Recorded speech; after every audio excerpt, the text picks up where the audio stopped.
Good morning, this is me Nafisa, and today we'll be learning about natural immunity. There are so many microorganisms like bacteria, viruses in the air, but still we do not become sick every day.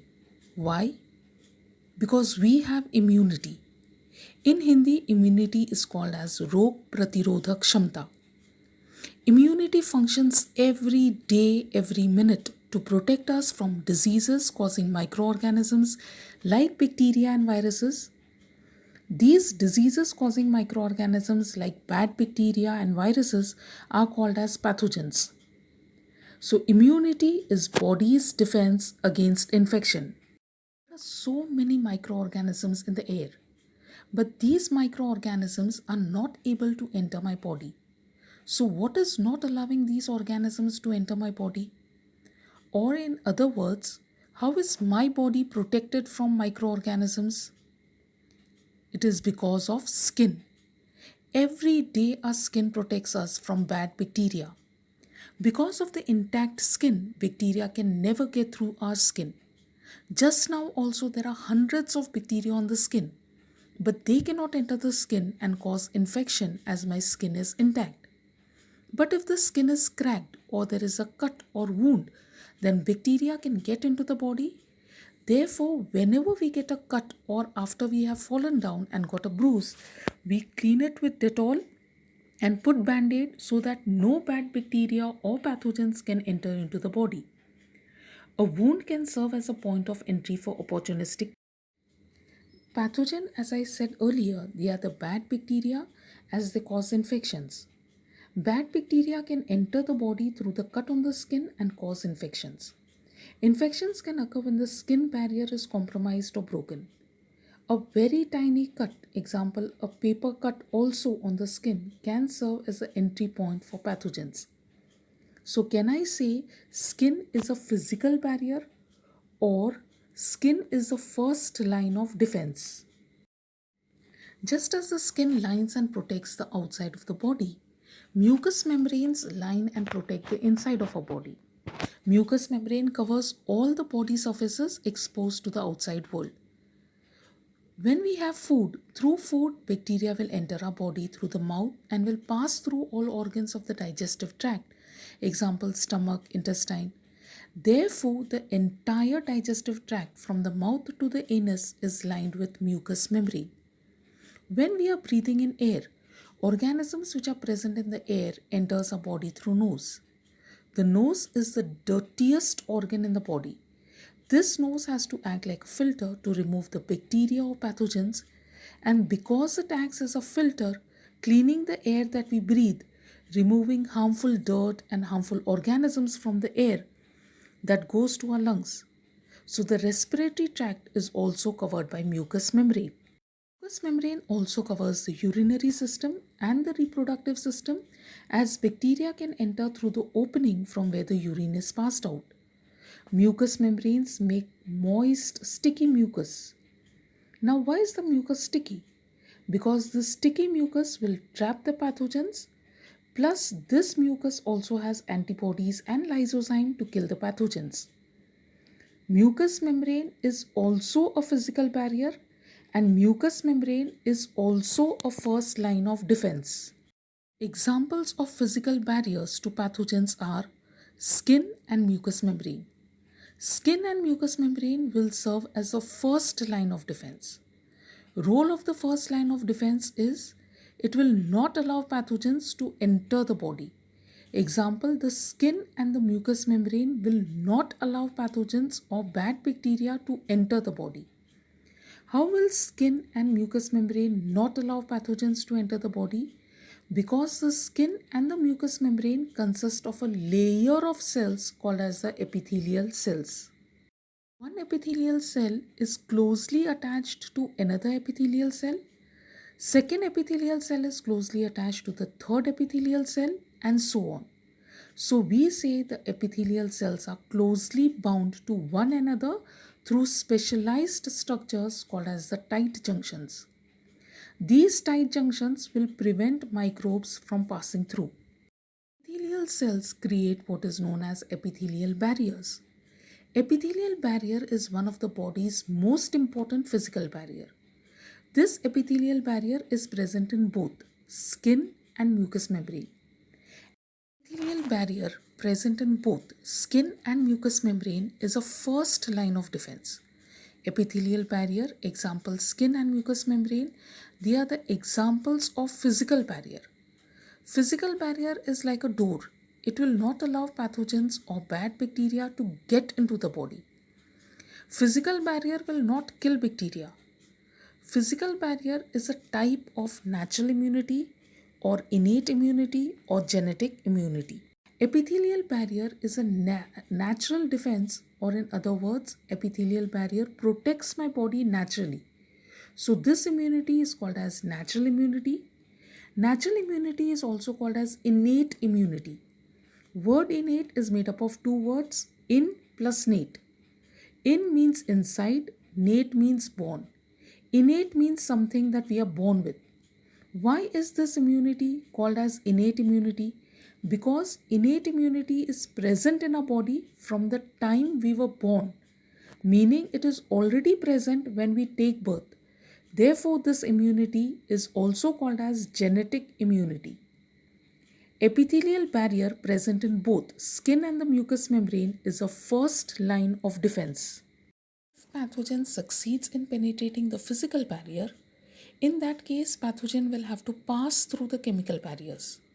If pathogens enters through the eyes, then tears have lysozyme and antibodies which kills the pathogens that enters the eye. If pathogens enter through mouth, then saliva have lysozyme and antibodies which kills the pathogens that enters the mouth. If pathogens enter through mucous membrane, then mucus produced by mucous membrane also has lysozyme and antibodies which kills the pathogens present in mucous membrane. If we swallow organisms through food or drink, then gastric acid in the stomach kills pathogens because of acidic pH. Chemical barrier is the first line of defense. So what are the examples of chemical barriers? Enzymes in tears, saliva, mucus, and gastric acid. These are the examples of chemical barriers. Now, chemical barrier is a first line of defense. Tears, saliva, mucus, gastric acid, they are natural ways to protect my body from infections. So, chemical barriers also is a part of natural immunity. Living friendly organisms or beneficial organisms which are normally present in our small intestine and large intestine, they are also called as the normal gut flora. These normal gut flora prevents pathogens from growing. Normal gut flora is example of biological barrier. Biological barrier is again an important first line of defense against pathogens. Biological barrier is also a part of natural immunity or innate immunity or genetic immunity. If the pathogen is successful in passing through physical barrier, chemical barrier and biological barrier, then complement, an example of chemical barrier, attracts phagocytes to pathogens and therefore increases phagocytosis and hence kills pathogens. If the pathogen is still not killed, then this pathogen causes tissue damage and damaged cells releases cytokines. Cytokines is an example of chemical barriers. Cytokines send signals for help. Since signals for help are being sent, so who will reach the place of infection first? The police. Who are the police of my body? WBCs. WBCs or white blood cells. So can I call this as cellular response? Cellular response is the second line of defense. WBCs are present in our body. So this is again a natural way to protect my body from infections. So cellular response is a part of natural immunity or innate immunity or genetic immunity. Examples of cellular response is white blood cells. One type of white blood cell known as the natural killer cells. These cells will kill the cells which are infected with viruses and cancerous cells. If white blood cells are present in the blood, they are called as monocytes. If monocytes migrate from the blood and enters the tissue, then monocytes are called as macrophages. First role of macrophages is they are phagocytic cells. What is the meaning of phagocyte? Phage means eating and cyte is cell. So phagocytosis in simple terms means eating cells. Macrophages continuously search for pathogens. Once macrophages recognizes the pathogen, they will surround their cell membrane around the pathogen and absorb them within the cell and kills the pathogen. Macrophages will engulf pathogen, or we say macrophages choose the pathogen, or macrophages will phagocytize pathogens and kills the pathogen. If the pathogen is phagocytosed by the macrophages alone, then the pathogens are killed and it goes no further. But if attacking pathogens are too many in number, then macrophages need help and macrophages will release cytokines. So the second role of macrophages is to release cytokines. Cytokines are chemical substances that will send signals for help. These cytokines will activate neutrophils. Neutrophils are the most abundant white blood cell, constituting almost 60 to 70% of the circulating white blood cells. So the number of neutrophils is huge to kill the pathogens. Neutrophils will also engulf pathogens, or neutrophils will choose up the pathogen, or we say neutrophils will phagocytize pathogens and will kills the pathogen.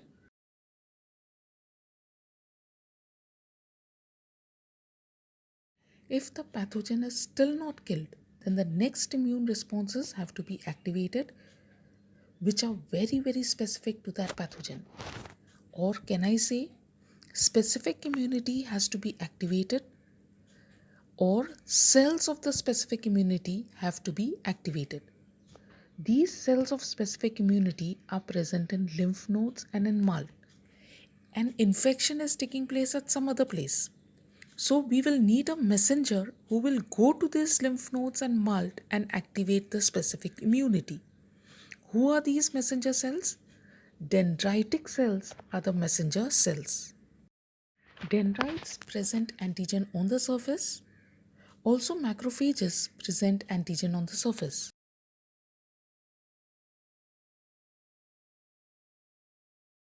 Dendrites present antigens of pathogen on their cell surface. Macrophages will also present antigen of pathogen on their cell surface. So now specifically to that pathogen, specific immune response is activated. This type of immunity is called as acquired immunity. As immunity is acquired after the exposure to a specific pathogen, this immunity is called as acquired immunity, also known as adaptive immunity. Acquired immunity is the third line of defense. Role of the third line of defense is to attack pathogens. Acquired immunity is also developed in the human body, but it is developed over a period of time, and acquired immunity is developed against a particular specific pathogen. Summarizing, immunity is of two types: natural immunity and acquired immunity. Acquired immunity is also known as adaptive immunity.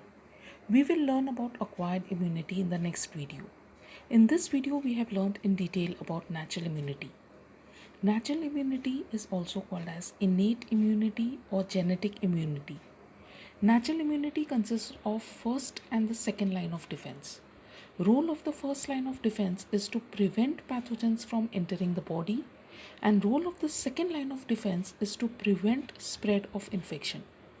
Natural immunity is present since birth, therefore is available ready-made in our body. Since this immunity is present in our body, therefore response to any pathogen is fast acting and immediate. Natural immunity is non-specific, as it does not have any specialized defense systems for different types of pathogens. Rather uses a common defense system to kill all types of pathogens, and a single immune defense mechanism defends a wide variety of pathogens.